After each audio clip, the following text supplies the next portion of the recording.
You are Marissa, who comes to a home, rings the bell, hoping to pick up her 5-year-old son Milo. Hi, I'm Marissa. I'm here to pick up my son Milo.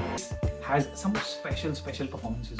It is fantastic. The core cast is absolutely top notch. There are 3-4 hallmark scenes from Marissa or Sarah Snook which leave you gasping, looking at her, the way she's performed those scenes.